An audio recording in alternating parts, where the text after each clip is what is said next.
j'habite Pont-de-l'Arche depuis 1961, où j'ai fait toute ma carrière d'enseignante. Je suis une passionnée de l'histoire locale, donc je me suis beaucoup intéressée au patrimoine de Pont-de-l'Arche. Et bon, j'ai pas mal fouillé dans les bibliothèques, mais aussi dans les archives. Et puis depuis environ 7 ans à peu près, j'ai participé à des expositions lors du patrimoine, une exposition sur la chaussure, sur l'église de Pont-de-l'Arche lors des 400 ans de l'orgue, aussi lorsque la ville a rénové le four à pain, donc nous avions fait une exposition du blé au pain, et puis on a aussi fait une exposition sur les personnalités de Pont-de-l'Arche. Alors les célèbres et les moins célèbres, comme par exemple tous les gens qui ont participé à l'évolution de la chaussure à Pont-de-l'Arche depuis 200 ans.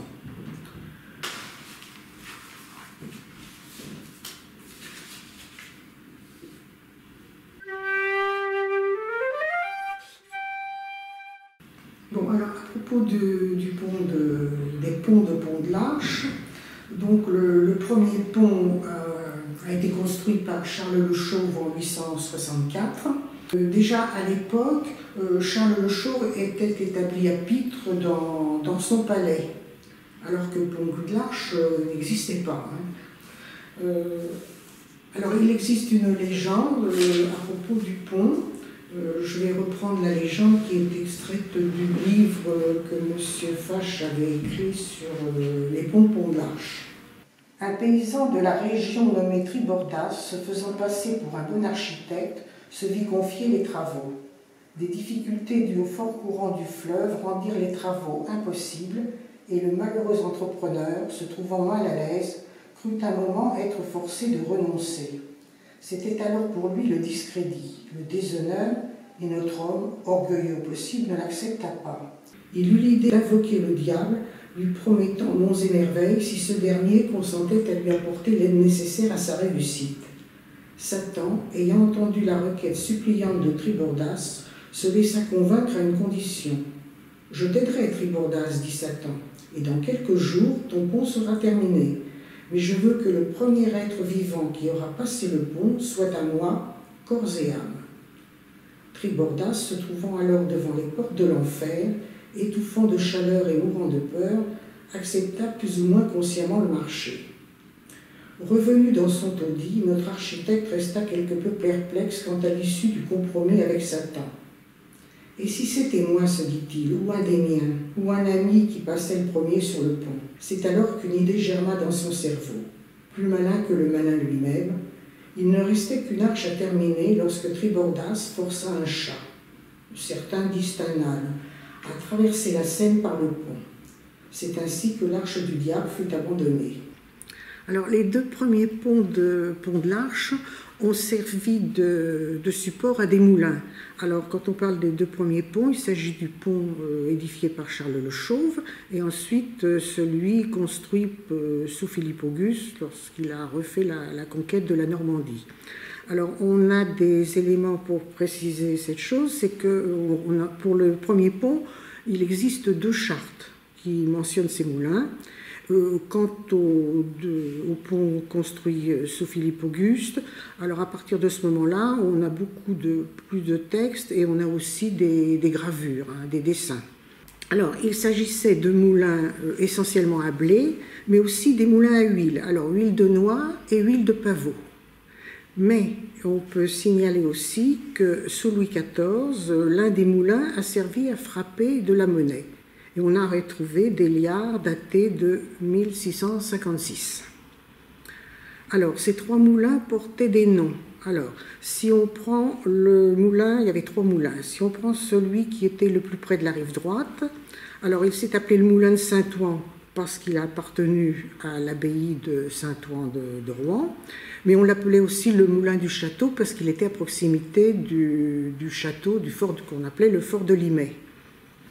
Alors, celui qui était le plus près de la rive gauche, On l'appelait le moulin de Rouville parce qu'il a été acquis par le seigneur de Rouville, mais on l'appelait aussi le moulin de la ville, le moulin des Danois et le moulin des Dames.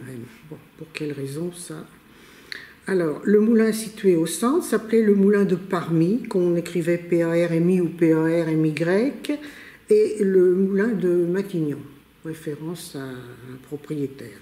En 1838, 3 propriétaires de moulins à blé protestent contre les entrepreneurs de bateaux à vapeur qui décident de faire creuser le lit du fleuve afin d'éviter le passage par l'écluse, ce qui prend du temps, hein, et donc de passer directement sous les arches du pont.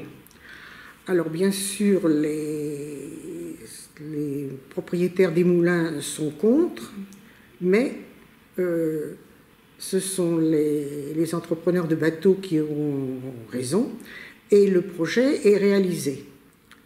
Seulement, le 12 juillet 1856, lors d'une forte crue, eh bien, le pont s'est écroulé à l'endroit où on a creusé le lit pour améliorer le passage. Alors, j'ai apporté une pièce qui date de l'époque de Louis XIV et qui a été frappée à Pont-de-l'Arche en 1656. Et ce qui est intéressant, c'est qu'elle a été frappée dans l'un des moulins qui était sur le pont de Pont-de-l'Arche. Bon, quel moulin, ça, on n'en a pas l'explication. Alors, on reconnaîtrait ces liards grâce au point qui serait sur le i de liard.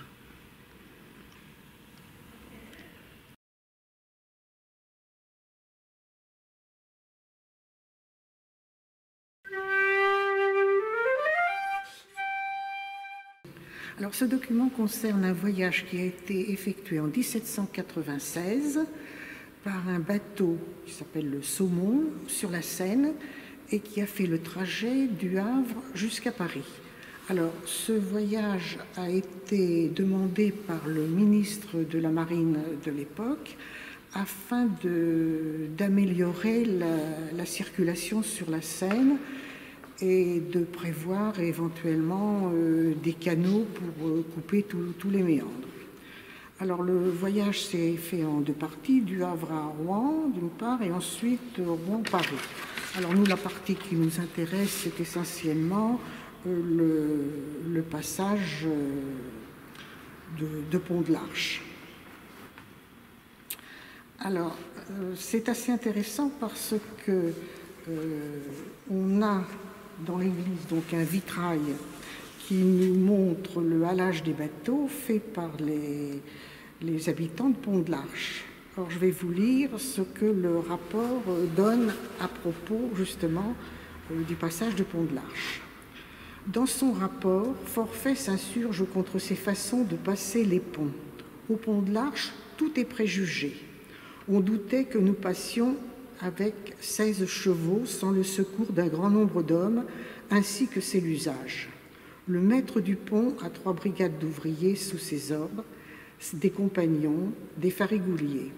Ces hommes restant attachés à quelques amarres, leurs fonctions sont nulles pour les navires, comme le Saumon. On ne fait rien au passage de ces ponts qu'avec des chevaux. Ce sont des chevaux qui halent le trait sous le pont. Ce sont des chevaux qui remontent le bateau. Les hommes ne font rien. Cependant, les hommes, femmes et enfants ont la prétention d'être employés à tous les passages de navires. Après le passage du pont de Vernon, au cours de la 6e journée, Forfait confirme ses observations. Nous reconnaissons de plus en plus que les manœuvres des ponts sont dirigées par l'habitude et le préjugé. Ils ne font rien qu'avec des chevaux, dont le mouvement, ne pouvant être simultané, occasionne nécessairement des secousses qui causent des accidents de toute espèce. Les gens du pont manœuvrent avec une lenteur rebutante. Nous ne pouvons nous empêcher de nous plaindre du temps infiniment précieux qu'on perd au passage de tous les ponts. Malgré les préparatifs assez longs qu'exige la manœuvre d'abattre les mâts, nous sommes toujours prêts longtemps avant le maître du pont. Cela tient à plusieurs causes. La grande habitude que ces citoyens ont de faire un pareil travail leur donne de l'insouciance. La plupart des mariniers ont à faire ou à boire dans les villes et ne voient pas d'un mauvais œil le retardement qu'ils éprouvent au pont. Ce texte prouve qu'en fait, l'aide des gens n'est pas tout à fait au point, et ce sont surtout les chevaux qui font le travail, contrairement à ce que représente le vitrail de Pont de l'Arche.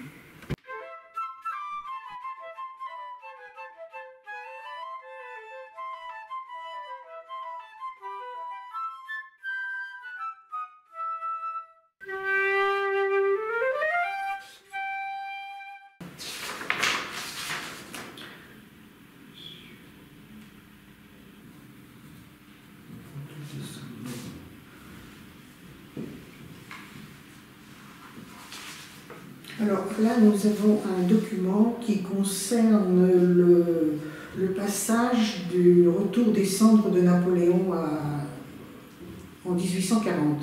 Alors donc, bien sûr, les cendres le cercueil est sur un bateau, la Dorade 3, et ce bateau doit passer par une écluse à Pont de l'Arche. Alors, cette écluse, elle fut commandée le 8 Brumaire de l'an 11, 30 octobre 1802, par Napoléon, qui était alors premier consul.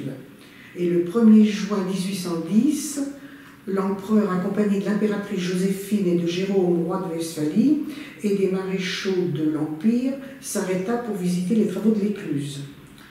L'écluse, elle a été inaugurée le 14 août 1813. En 1856, elle est désaffectée et elle est supprimée en 1910.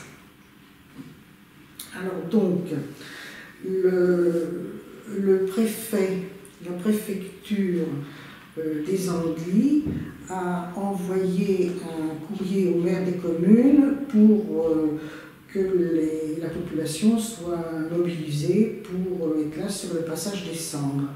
Donc le maire de Pont de l'Arche a pris un arrêté. Alors cet arrêté, bien sûr, il est dans les archives de Pont de l'Arche, et j'ai retrouvé cet arrêté parce que la commune de Pont de l'Arche m'a demandé de faire ces recherches parce que on a commémoré le 150e anniversaire du retour des cendres de Napoléon. Donc, si les communes avaient des documents, il fallait leur fournir. Donc, j'ai retrouvé ça dans les archives de Pont de l'Arche.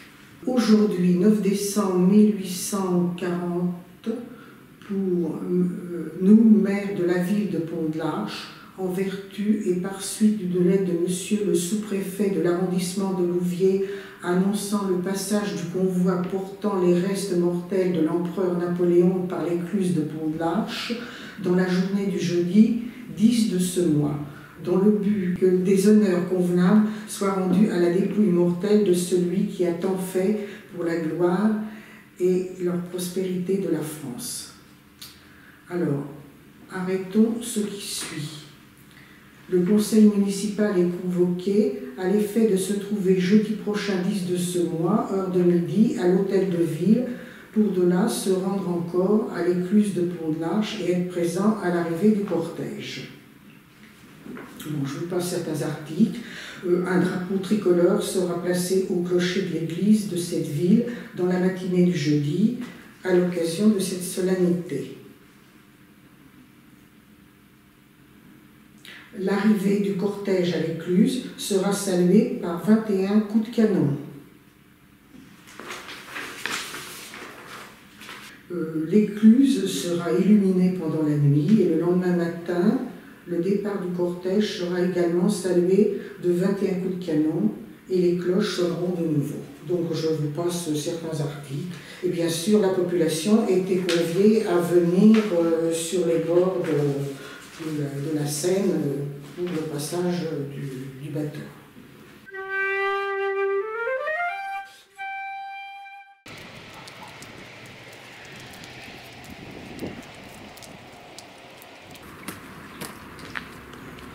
Donc ici, la maison de la Vicomté. qu'on appelle aussi la maison Riquier.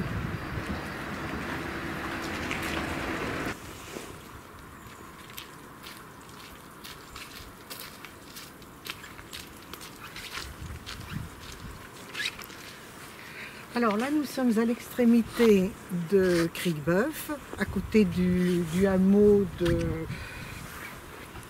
Catrage, en bord de Seine. Et nous avons une maison du XVIe siècle qui a été classée monument historique en 1932. Alors c'était autrefois le lieu où se percevaient les droits de la vicomté de l'Eau de Rouen. Alors la vicomté de l'Eau est la juridiction la plus ancienne de Rouen. Elle a eu autorité sur la Seine et l'Eure de Caudebec à Blaru, Blaru c'est près de Giverny, de 1030 à 1745.